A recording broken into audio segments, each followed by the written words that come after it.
오늘 제목이 조금 독특합니다. 성공의 왕도가 있다, 왕의 길이 있다 하는 제목으로 한번 말씀 나눠보겠습니다. 흔히 공부엔 왕도가 없다 이렇게 이야기합니다. 그래서 영어로 보면 There is no royal road to learning 이렇게 이야기하죠. 학문에 배움에 왕의 길이 없대요. 그 진짜 의미는 과연 무엇이겠습니까? 배움을 향해 달려가는 그 길에 아무런 지름길도 없다는 그런 말일까요? 그렇지 않죠. 이것 조금 저것 조금 하다가 금방 실증이 나서 쉽게 포기해버리면 그 무엇 하나 제대로 이루지 못한다는 사실을 말씀하고 있죠. 무엇인가를 제대로 배우려면 꾸준히 그 분야에 집중해야 합니다. 꾸준함이 필요하죠. 몰두해야 합니다. 꾀도 많고 빠르기까지 한 토끼와 경주에서 이긴 거북이처럼 목표를 향한 꾸준함이 공부의 왕도라는 사실을 이 격언이 우리에게 가르쳐 주고 있죠. 꾸준한 사람을 이길 재간이 없습니다. 그래서 기도도 엉덩이로 하고 공부도 엉덩이로 하는 거예요. 책상에 오래 앉아있는 사람이 결국 좋은 성적을 내게 되어 있죠.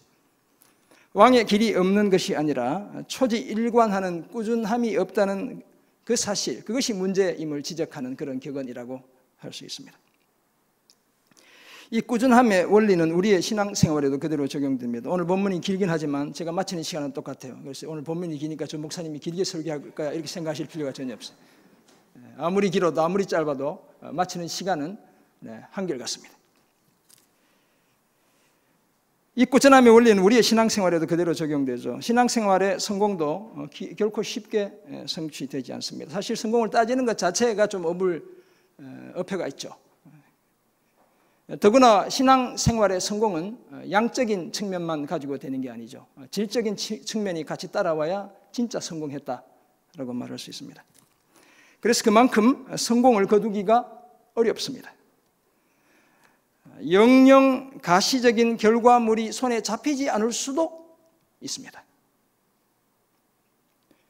왜냐하면 그 성공을 정량적으로 판단하기가 어려울 뿐 아니라 성공 여부를 최종적으로 판단하시는 분이 누구세요?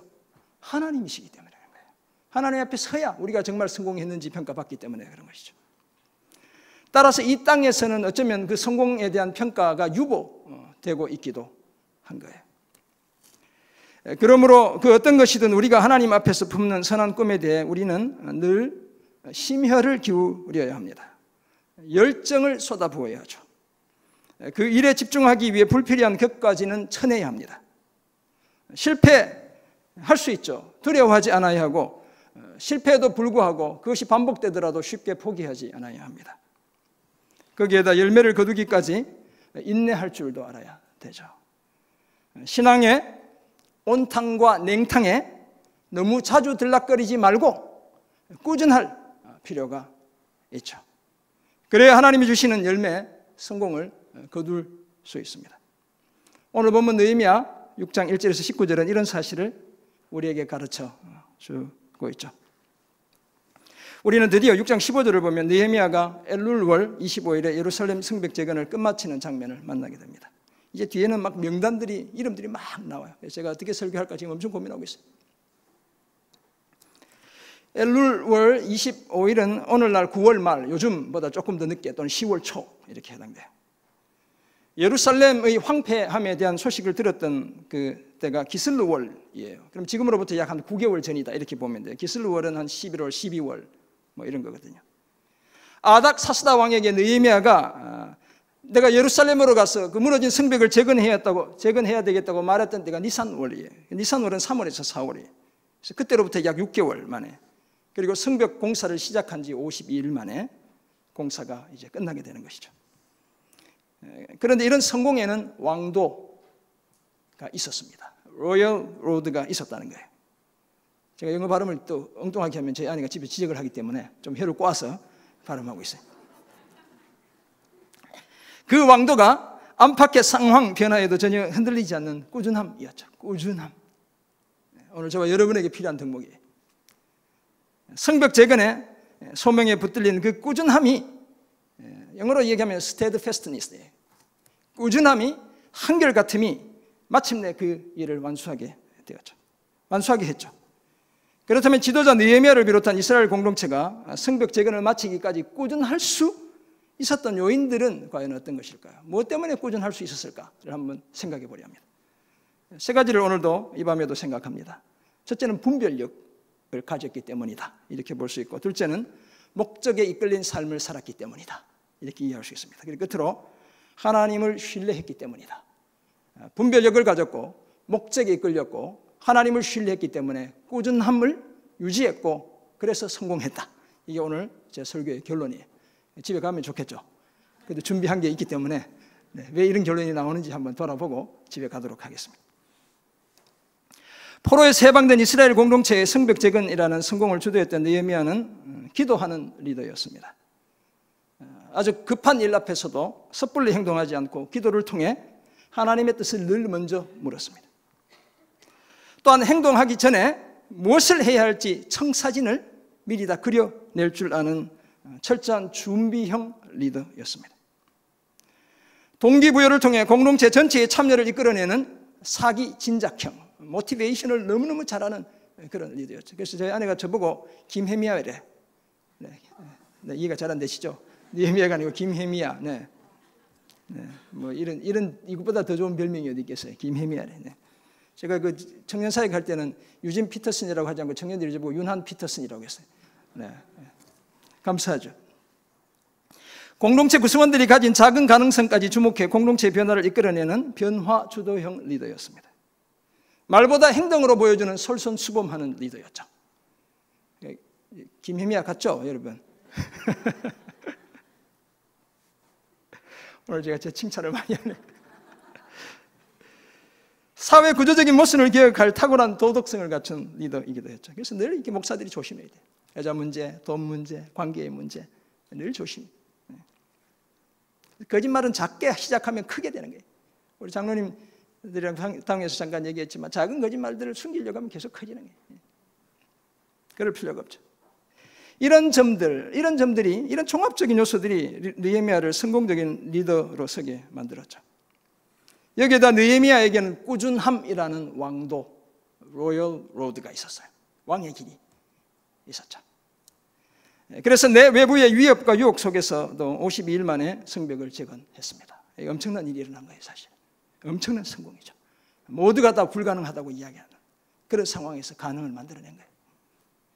그렇다면 느헤미야가 안팎의 거센 도전에도 불구하고 꾸준하게 성벽 재건의 사명을 완수할 수 있던 요인은 과연 어떤 것일까요? 첫째는 분별력이라는 거예요. 느헤미야는 끊임없이 계속되는 위협과 유혹에도 결코 흔들리지 않는 분별력을 소유한 리더였습니다. 그러니까 무게 중심이 흔들리지 않는 거예요. 균형 감각을 늘 유지하고 있어요. 본문 1절에 따르면 이제 문짝을 달기만 하면 공사가 끝나가는 시점에 적들로부터 새로운 방해가 시작됩니다. 우리가 쭉 보았지만 끊임없이 안팎에서 방해가 있는 거예요.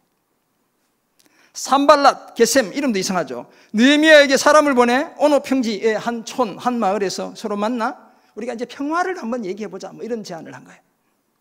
그러나 그것은 미끼였죠. 사실은 살해하기 위한 숨겨진 의도가 그 속에 있었죠. 저들은 이스라엘 공동체 전체를 위협하던 그 전략을 수정해 이제 느헤미야 한 사람, 핀포인트를 가지고 느헤미야만 집중적으로 공격하는 거예요. 아, 이렇게 해야 이 공동체를 흔들 수 있겠구나, 이런 생각을 하죠. 그렇지만 느헤미야는 저들의 숨겨진 의도까지 간파해내는 대단한 분별력을 갖춘 지도자였습니다. 상황을 정확히 판단했고 지금은 저들을 만날 시기가 아니라고 생각했죠. 괜히 자신이 저들을 만나 백성들의 마음을 흔들어 놓아야 할 이유가 없다고 판단한 것이죠. 그래서 지금은 큰 역사를 진행 중이니 그 역사를 내팽개치고 내려가서 니네들을 만날 수 없다라고 전가를 보냅니다. 적들이 무려 몇 번 사람을 보냈대요. 4번이나 사람을 보내 계속 만나자고 제안했지만 느헤미야는 똑같이 대답하며 그 초대에 응하지 않습니다. 그러자 적들도 포기하지 않죠. 5번째는 봉하지 않은 편지와 함께 없는 말을 지어내어 인신 공격과 위협을 가하기까지 하면서 공개적으로 느헤미야를 초대하죠. 느헤미야와 유다 사람들이 아닥사스다 왕을 모반하기 위해 성벽을 건축하고 느헤미야는 저들의 왕이 되려 한다는 소문이 파다하다, 이런 이야기를 하는 거예요. 심지어 선지자들을 세워 예루살렘에서 느헤미야 자신에 대해 선전까지 하고 있고 그래서 유다에 왕이 있다는 그 말이 아닥사스다 왕에게 느헤미야를 보낸 왕이죠. 그 왕에게 전해졌다라고까지 이야기하고 있죠. 그러나 느헤미야는 이런 거짓 모함과 위협에도 흔들리지 않았습니다. 오히려 사람을 보내 이런 일은 없는 일이고 니네들이 마음에서 지어낸 말일 뿐이다 라고 이야기합니다. 위협하여 두렵게 하고 낙심시켜 공사를 중지시키려 했던 저들의 의도는 무산되었고 느헤미야는 하나님을 더욱 의지하게 되죠. 내 손을 힘있게 하옵소서. 내가 끝까지 일을 감당하기 원합니다. 이렇게 고백하는 거예요. 그런데 이것이 전부가 아니죠. 외부의 그 위협뿐만 아니라 적들과 내통하고 있던 스마야라는 선지자의 유혹도 있었죠. 두문불출 상태에 있던 스마야는 소문을 듣고 자신을 찾아온 도대체 무슨 일인지 알아보기에 찾아온 느헤미야에게 다 계획한 것이죠. 이것은 작당한 것이죠. 밤에 적들이 죽이러 쳐들어올지 모르니까 안전한 성전 외소에 가서 몸을 피하자라고 제안합니다. 그러나 느헤미야는 단호하게 거절하죠. 그렇게 도망칠 필요도 없고 자신은 외소에 들어갈 자격이 없다는 거예요. 제사장이 아니기 때문에 그렇죠. 율법을 어기며까지 목숨을 부지해야 할 이유가 굳이 없다 이렇게 이야기하는 것입니다. 더구나 알고 보니 스마야는 하나님께서 보내신 선지자가 아니라 대적들로부터 뇌물을 받고 함정을 파두었던 가짜였죠. 느헤미야를 두렵게 하고 율법을 범하게 하고 백성들로부터 비난을 받게 해서 그의 리더십에 생채기를 내려 했던 바로 그런 인물이었죠. 이런 상황을 깨닫게 되자 하나님께 자신을 두렵게 하고자 했던 적들과 악행을 일삼는 선지자들의 악행을 기억해달라고 기도하죠. 저들의 그 못된 꾀 하나님이 갚아주시도록 기도하고 있죠. 사랑하는 성도 여러분, 이처럼 느헤미야는 평화의 제안에도 거짓 평화의 제안이었죠. 두렵게 할 만한 모함에도 그리고 안전을 도모하자는 유혹에도 전혀 흔들리지 않았습니다. 왜냐하면 가장된 그 평화와 거짓 모함과 안전에 대한 유혹이 다 가짜라는 사실을 간파해낼 수 있는 분별력이 있었기 때문이었죠. 그래서 그 어떤 달콤한 제안에도 성벽 재건의 사명을 마치려는 꾸준함을 잃지 않았습니다. 그렇다면 느헤미야의 이런 분별력은 어디서 나오는 것일까요? 우리는 이것이 그의 타고난 선천적 자질이 아니라 기도와 말씀을 통해 체득된 후천적 자질이라는 사실을 알 수 있습니다. 예루살렘으로 와서 성벽 건축을 완료하기까지 모든 과정에서 그는 행동하기 전에 기도했습니다. 공사 중에 대적들의 위협과 유혹을 직면할 때도 느헤미야는 기도했죠. 더구나 느헤미야의 기도는 철저히 말씀을 통한 하나님의 약속에 근거한 기도였죠. 기도와 말씀의 사람이었던 것이죠. 기도와 말씀을 통해 하나님과 친밀하게 교제하는 느헤미야의 깨어있는 그 영성이 그 어떤 유혹과 도전 앞에서도 분별력을 잃지 않게 했습니다. 그래서 우리가 늘 깨어 있어야 하는 거예요. 그리고 이런 삶의 자세는 성벽 재건이라는 성공을 가져왔죠. 이 사실을 기억하고 영적 분별력을 유지해 그 어떤 유혹과 도전도 이기고 꾸준하게 믿음의 경주를 달려가는 저와 여러분 모두가 되시길 주님의 이름으로 축원합니다. 아멘. 느헤미야가 꾸준함이라는 성공의 왕도를 지킬 수 있었던 두 번째 요인은 목적에 이끌린 삶 때문이었죠. 미국 세들백 교회 릭 워렌 목사님이 쓴 목적이 이끄는 삶이라는 책은 우리가 대부분은 아니고 많은 분들이 한 권쯤 다 갖고 있어요. 엄청나게 인기를 끌었죠.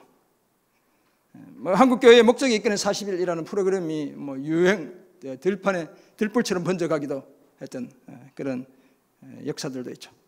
이 책은 나는 세상에 무엇을 위해 존재하는가 하는 질문으로 시작합니다. 그리고 5가지 존재의 목적을 이야기하고 있어요. 첫째는 하나님의 기쁨을 위해 계획되었다 이렇게 이야기합니다. 둘째는 하나님의 가족으로 세워졌다라고 말하고, 셋째는 그리스도처럼 되기 위해 창조되었다라고 말합니다. 넷째는 하나님을 섬기기 위해 지금의 모습으로 만들어졌다라고 이야기합니다. 그리고 마지막 5번째가 사명을 위해 지음을 받았다. 이게 사명이 5번째 존재 목적이라고 이야기하고 있죠. 하나님께서 주신 사명을 완수하는 것, 성도들을 향한 하나님의 기대이자 요청이며 성도들의 삶의 목적이다 이렇게 이야기하고 있죠. 이런 분명한 삶의 목적, 사명에 붙들려 살았던 구약의 대표적인 인물이 느헤미야입니다. 그의 목적에 끌린 삶은 예루살렘 성벽 재건의 사명을 흔들림 없이 꾸준하게 감당하게 했죠. 이 사명에 붙들린 사람들은 바울도 그렇고 느헤미야도 그렇고 철저하게 그 목적을 향해 달려가죠. 산발락과 게셈이 오노 평지에서 만나 평화를 논의하자고 제안했지만 느헤미야는 목표가 분명했기 때문에 만날 필요가 없는 거예요. 나는 주님이 주신 그 사명을 따라 성벽을 재건해야 되는 거예요. 이 목표가 분명한데 저들을 만나 뭐 이렇고 저렇고 얘기할 필요가 없는 거예요. 그래서 느헤미야는 내가 이제 큰 역사를 하니 내려가지 못하겠노라. 어찌하여 역사를 중지하고 너희에게로 내려가겠느냐. 역사를 중지하게 하고 너희에게로 내려가겠느냐. 라며 이런 지하에 거절했습니다. 이처럼 목적이 분명했기 때문에 지금 무엇을 해야 하는지 잘 알고 있었죠. 중요한 일과 긴급한 일 사이에 완급을 제대로 조절할 수 있었습니다. 따라서 위협과 유혹에도 흔들리지 않고 꾸준하게 일했죠.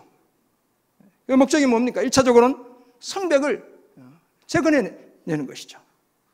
궁극적으로는 이스라엘 공동체의 영적 회복을 완수해내는 거예요. 그래서 오늘 본문 이후에는 그런 영적 회복에 대한 이야기들로 사실 가득 채워져 있어요.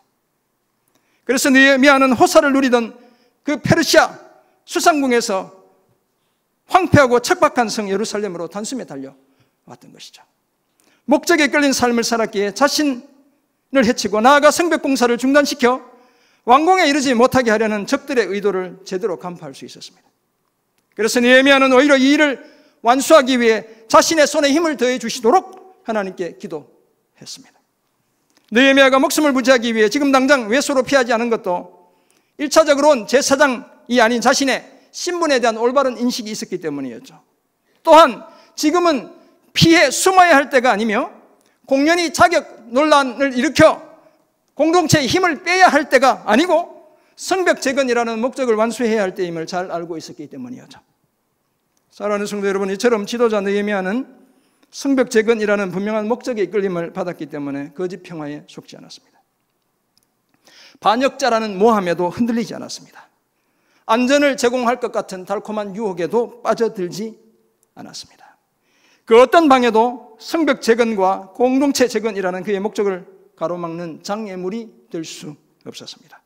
끝까지 사명을 완수하는 일에 헌신했습니다. 이런 태도가 수십 년 동안도 이루지 못했던 예루살렘 성벽 재건을 52일 만에 완성해내게 했죠.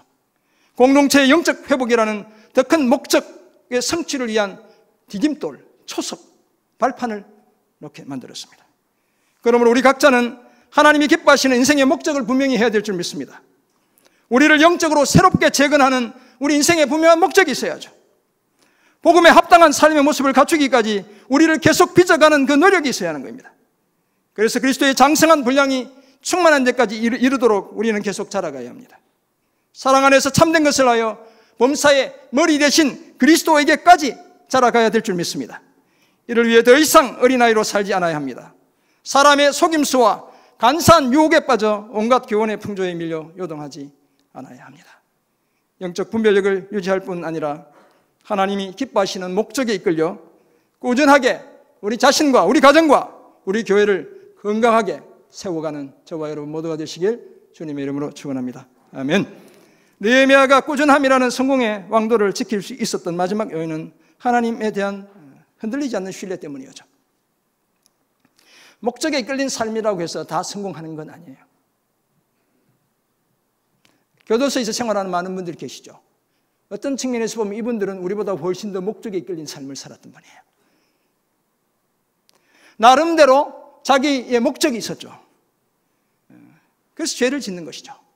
그 목적을 성취하기 위해 훨씬 더 목적을 성취하려는 욕구가 강했다, 이렇게 죄를 지으면서까지, 남을 상해하면서까지, 나쁜 짓 하면서까지 그 일을 하죠. 그 결과가 뭐예요? 푸른 죄수복을 입고 죄의 대가를 치르기 위해 감옥에서, 구치소에서 죄수로 복역하게 되는 것이죠.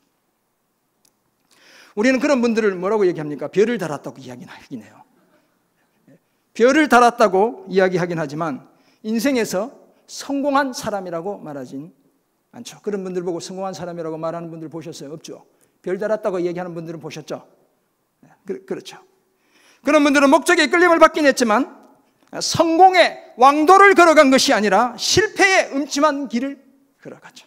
사망의 그 음침한 길을 걸어간 거예요. 그 목적이 하나님이 주신 선한 목적이 아니라 내가 세운 이기적인 목적일 때 사람들은 그 목적의 달성을 위해 불법도 자행하고 마침내 그 잘못된 목적의 노예로 전락하게 되는 것이죠. 그러므로 우리는 하나님이 기뻐하시는 목적을 세워야 합니다. 오직 선한 목적에 이끌림을 받아야 하고 그 목적을 성취하게 하시는 분이 하나님이심을 믿는 믿음을 거기에 보여야 하는 거예요. 선한 목적, 주님이 이루어주신다는 믿음이 필요하다는 거예요. 하나님께서 그 목적을 이루어 주실 것을 믿는 하나님에 대한 신뢰가 절대적으로 필요하죠. 그래야 우리는 꾸준하게 사명의 길을 달려갈 수 있고, 하나님이 그것을, 선한 것을 이루어 주시지 않을 거라고 믿으면 어떻게 우리가 사명의 길을 꾸준하게 달려갈 수 있겠어요? 하나님을 전적으로 신뢰해 가는 것이죠. 하나님이 주도하시는 빼앗기지 않은 성공을 그래야 경험할 수 있게 되는 것입니다. 느헤미야는 바로 그런 사람이었죠. 자신이 온갖 수고를 다하고 있지만 사실 얼마나 많은 것들을 희생하며 그 일에 참여하고 있어요. 그 일을 인도하고 있어요. 온갖 수고를 다하고 있지만 그 일을 성취하시는 분, 성공을 가능하게 하시는 분이 하나님이심을 굳게 믿었습니다. 내가 하는 것이 아니라고 생각했죠. 하나님을 향한 믿음의 꾸준함을 잃지 않았습니다. 그래서 위기 앞에 늘 기도했죠. 자신과 이스라엘 백성들이 적들의 유혹과 위협에 흔들리지 않도록 기도했습니다. 자신들을 괴롭히는 적들의 소행을 하나님이 다 기억해 주시도록, 하나님이 손봐 주시도록 기도했죠. 오늘 보면 16절은 느헤미야의 믿음의 꾸준함을 더욱 분명하게 보여주고 있습니다. 우리의 모든 대적과 주위에 있는 이방 족속들이 이를 듣고 다 두려워하여 크게 낙담하였으니 그들이 우리 하나님께서 이 역사를 이루신 것을 알미니라. 엄청난 고백이죠. 위대한 고백이죠. 우리가 했다고 하지 않죠. 누가 했다고요? 우리 하나님께서 이루셨다라고 고백하고 있죠. 52일 만에 끝낸 성벽 재건의 역사를 전적으로 하나님께서 이루셨다라고 고백합니다. 그 사실을 대적과 이방 사람들까지 다 알고 그것 때문에 두려워하고 크게 낙담했다라고 말하죠. 하나님을 신뢰했기에 성벽 재건 이후에도 오늘 보면 17절, 19절은 계속되는 적들의 유혹, 도전이 있는 거거든요. 성벽 재건 이후에도 유다 사람들과 정략적으로 혼인관계를 맺은 도비야를 중심으로 느헤미야를 두렵게 하는 시도들이 있었지만 전혀 흔들리지 않는 거예요. 사랑하는 성도 여러분, 느헤미야가 주도한 성벽 재건은 하나님이 기뻐하시며 허락해 주신 이스라엘 공동체 전체의 선한 목적이었습니다. 그것은 이스라엘 전체를 향한 일종의 소명이었습니다. 그래서 느헤미야의 마음속엔 하나님이 반드시 그 목적을 이루어 주실 것이라는 확신이 있었죠. 공사를 시작할 때에 이미 이 일이 하나님의 일이기 때문에 하나님이 이루실 것이라고 확신했죠. 처음부터 끝까지 하나님에 대한 이 신뢰가 흔들리지 않았습니다. 그래서 공사를 마치고도 하나님이 이루셨다고 고백하는 거예요. 믿음의 꾸준함을 끝까지 유지했습니다. 우리도 얼마든지 꿈을 꿀 수 있고 목표를 세울 수 있습니다. 그러나 그 모든 목표가 하나님을 기쁘시게 해드리는 선한 꿈, 선한 목표가 되어야 될 줄 믿습니다. 우리의 이기심, 허영심의 산물이지 않아야 합니다. 기도와 말씀을 통해 하나님으로부터 받은 꿈이고 목표여야죠. 그렇다면 이제 우리도 이 목표를 이루게 하실 하나님을 전적으로 신뢰해야 합니다. 느헤미야가 가졌던 그 믿음의 꾸준함이 오늘 저와 여러분에게도 동일하게 필요합니다. 나를 향한 하나님의 꿈을 내 삶의 목표로 삼고 하나님의 꿈이 이루어지는 것을 내 인생의 목적으로 삼는다면 우리도 느헤미야처럼 성공을 경험할 수 있죠. 왜냐하면 우리는 꾸준하게 한결같이 하나님을 신뢰하는 자들이기 때문에 그렇습니다. 꾸준하게 한결같이 하나님을 신뢰함으로 우리가 가진 선한 목표를 이루고 참된 성공을 경험하는 우리 모두가 되길 주님의 이름으로 축원합니다. 아멘. 제가 빨리 마쳐드리려고 엄청 열심히 하고 있어요. 그렇다면 분별력, 목적에 이끌린 삶, 하나님에 대한 신뢰를 바탕으로 꾸준함이라는 성공의 가도를 달릴 수 있었던 느헤미야의 삶의 태도를 통해 오늘 우리가 살아내야 할 삶의 모습은 과연 어떤 것인지 한번 생각해 보려 합니다. 두 가지를 말씀드립니다. 첫째는 그저 평범한 삶도 평범하게 살지 않아야 합니다. 많은 사람들이 인생의 성공을 꿈꾸지만 어떤 분들은 그저 평범하게 사는 것을 인생의 목표로 삼죠. 그래서 그저 무난하게 살다가 하나님 곁으로 가면 되지 이렇게 이야기합니다. 그러나 우리가 목표로 하는 평범한 삶은 그저 평범하게 살아서는 결코 평범해지지가 않아요. 평범 그 이하로 전락하게 되는 거예요. 평범한 삶이 그저 평범하게 그냥 있어서 되는 게 아니라는 거예요. 우리의 삶이 정말 평범한 삶이 되게 하기 위해서도 느헤미야가 가졌던 삶의 태도, 영적인 꾸준함이 필요한 거예요. 유혹에 흔들리지 않는 분별력을 갖추어야 합니다. 목적에 이끌린 삶을 살아내야 합니다. 그리고 하나님을 끝까지 신뢰해야 우리가 꿈꾸는 평범한 삶을 누릴 수 있게 되는 거예요.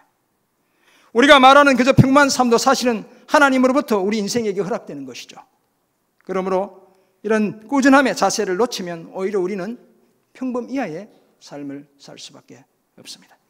그러므로 분별력을 갖추고 목적에 끌리고 하나님을 전적으로 신뢰함을 통해 꾸준히 믿음의 길을 달려가는, 그래서 평범한, 정말 하나님이 주시는 그 평범한 삶을 누리는 저와 여러분 모두가 되시길 주님의 이름으로 부탁합니다. 아멘. 두 번째, 목표 분명히 해야 합니다. 사실 신앙의 선배들은 예수를 믿는 성도로 살아가는 우리 삶의 목적이 무엇인지 이미 정리해 두었죠. 뭡니까? 소일문답, 제일문. 그 답이 뭡니까? 인생의 제일 되는 목적이 뭔가? 하나님을 영원롭게 하고 그를 영원토록 즐거워야 하는 것. 이게 우리 모두의 인생의 궁극적인 목적이에요, 사실. 또 다른 말로 존 스토트 목사님의 표현에 따르면 예수님을 꼭 빼닮는 것. 이게 우리 인생의 목적인 거예요. 이런 목적을 달성하기 위해 우리는 목표를 분명히 해야 합니다. 이런 것들이죠. 거룩함과 순결함을 지키는 것, 세상의 성공 방정식을 따르지 않는 것, 게으름과 탐욕을 멀리 하는 것, 더 이해하고 양보하고 사랑하는 것, 성실하게 노력해서 열매를 거두는 것, 주님의 마음으로 영혼을 돌보기로 작정하는 것, 이런 목표들이 분명해야 합니다. 그래야 하나님을 영원롭게 해드릴 수 있죠. 이런 사실을 기억하고 하나님을 영원롭게 하는 인생의 목적을 성취하기 위해 이루어야 할 선한 목표 분명히 하는 그런 저와 여러분 모두가 되시기를 주님의 이름으로 부탁합니다. 아멘. 서울 아산병원에서도 근무하셨고 건국대 병원 흉부외과 교수로 또 재직했던 송명근 교수라는 분이 계셔요. 이분이 지금은 한국에서 의료 활동을 하시는지 안 하시는지 잘 모르겠어요. 심장 대동맥 판막 성형술인 카바라는 그 수술법을 직접 개발하여 전 세계적인 관심과 주목을 끌기도 했던 그런 분이시죠. 그런데 이 안정성 논란 때문에 2012년 국내에서 카바 수술이 전면 금지되었습니다. 그리고 이 송명근 교수 본인은 대한심장학회에서 제명되기까지 했습니다. 그러나 중국을 비롯한 전 세계에서 지금도 이 수술을 통해 많은 사람들이 목숨을 건지고 있는 그런 수술법이죠. 이런 논란을 제가 오늘 이야기하려는 것은 아니고 이 논란을 뒤로하고 이분은 적어도 외과 전문의가 되기 위해 어떻게 배워야 하는지, 어떻게 배워야 제대로 배우는지, 어떻게 해야 제대로 외과 전문의가 될 수 있는지를 학생들에게 가르쳤던 바로 그런 분이에요. 외과 수술은 째고 자르고 끊고 이렇게 하여튼 망치로 부수고 이렇게 하는 거니까 큰 상처들을 남기잖아요. 저희 손주들 이렇게 큰 상처가 이렇게 남아 있는데 수술 이후에 눈에 보이는 상처가 많이 남게 마련이죠. 그리고 수술 시에도 양손을 자유자재로 사용할 수 있어야 그만큼 수술 시간을 단축하고 환자의 생명도 더 안전하게 보호할 수 있게 되는 거예요. 그래서 이분은 자신의 제자들을 지도할 때에 수술 시에 왼손을 오른손잡이일 경우에 왼손을 자유자재로 쓰게 하기 위해 언제나 식사할 때 왼손으로만 먹게 했어요. 요즘 이렇게 하면 어떻게 될지 모르겠지만 하여튼 그때 그렇게 가르쳤다는 거예요.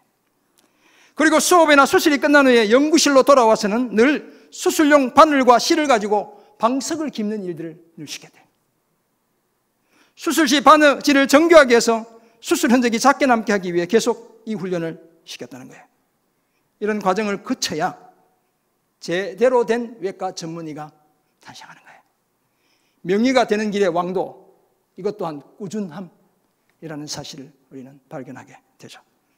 사랑하는 성도 여러분, 또 한 사람의 느헤미야가 되는 길은 결코 쉬운 길이 아닙니다. 이 김헤미야가 결코 쉬운 일이 아니라는 거예요. 이헤미야, 이렇게 권헤미야, 이게 쉬운 게 아니에요. 느헤미야가 성취했던 그 성공은 결코 아무나 성취할 수 있는 것이 아니죠. 그것을 하루아침에 이룰 수 있다고 생각하면 그 성공의 길에는 왕도가 없습니다.